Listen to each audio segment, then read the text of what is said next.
They say love is blind, and I was living proof. 3 years of my life, gone. All because I trusted Matteo, the man I thought I knew. We lived in a beautiful house in the wealthy suburb of Dallas, with a white picket fence and a perfectly manicured lawn. It was the dream life, or so I thought. I remember the day we closed on our first house like it was yesterday.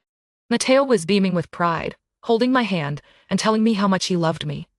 I felt like the luckiest woman alive. But little did I know, that was the moment everything started to unravel. At first, it was subtle. Matteo started buying new clothes and cologne, saying it was to impress potential clients for his business. He'd always been successful. But this was different. He'd come home smelling like a different man, and I would feel a pang of unease. I would brush it off, telling myself I was being paranoid. Then he'd take calls in another room, speaking quietly, telling me it was work-related. I would hear him whispering, and my mind would start to wander. Who was he talking to? What was he hiding? I would push the thoughts away, focusing on our life together. But the final red flag was when he accused me of cheating out of nowhere. We were in the kitchen, making dinner, and he just turned to me, his eyes blazing with anger. "You're cheating on me, aren't you?" he spat. I was taken aback, my heart racing. "What are you talking about, Matteo? Of course not," I replied, trying to laugh it off. But he just kept staring at me, his expression unyielding. I felt a knot in my stomach, a sense of dread that I could not shake. I started to doubt myself, wondering if I was indeed doing something wrong. Matteo's words cut deep, making me question my own sanity. It was not until I found the burner phone in his sock drawer that I realized I needed to investigate further. I felt like I would been punched in the gut, my breath knocked out of me. Why did he need a secret phone? What was he hiding? My coworker, Rachel, had noticed the changes in me, too. She'd ask me if everything was okay, and I would brush it off, not wanting to burden her with my problems. But she saw the distant look in my eyes, the forced smile. She knew something was wrong. It was Rachel who encouraged me to talk to my sister Emma. Emma let me move in with her when I finally left Matteo. I was grateful for her support, her unwavering love. But before I left, I needed to know the truth. That's when I ran into his best friend's wife, Sophia, at a charity event. She looked at me with a mix of pity and guilt, and I knew something was wrong. We ended up talking in a quiet corner, away from prying eyes. "I'm so sorry I have to tell you," she said, her voice barely above a whisper. "Matteo has been cheating on you for 10 years. He has a whole apartment, a separate life. I know it sounds crazy, but I have to tell you the truth." My world crumbled around me. 10 years? How could he do that to me?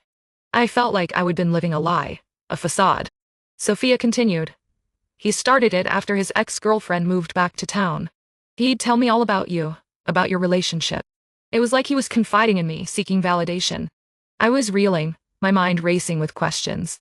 How could he do this to me? Did he ever truly love me? The next few days were a blur.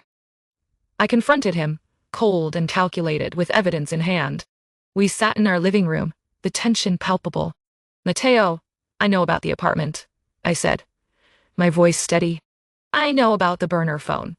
I know you've been cheating on me for 10 years. He looked at me, a mixture of guilt and shame on his face. "It did not mean anything," he said, trying to downplay it.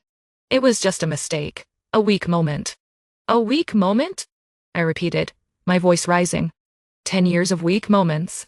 You made me financially dependent on you, Matteo. You controlled me, manipulated me. I was trapped." He looked at me, surprised, like he'd never realized the damage he'd done. "I love you," he said, trying to placate me. "I was just trying to protect you." "Protect me?" I laughed, a bitter sound. "You protected yourself, Matteo. You protected your secrets, your lies." In that moment, I realized I would been living in a toxic environment, a prison of my own making. But I was breaking free. I was reclaiming my power, my sense of self-worth. As I walked away from him, from our life together, I felt a sense of liberation. I was scared, uncertain about the future, but I was determined to rise from the ashes. I would not be defined by Matteo's betrayal. I would define myself. It's been a journey, a painful one, but I am emerging stronger, wiser. I know I deserve better, and I'll fight for it. I'll fight for my sense of self-worth, my identity. I'll rise above the pain, and I'll thrive. As I look back on that toxic relationship, I realize that love is not blind. It is just that sometimes we choose to see what we want to see, not what's truly there. But I am not that woman anymore. I am free, and I am ready to start anew.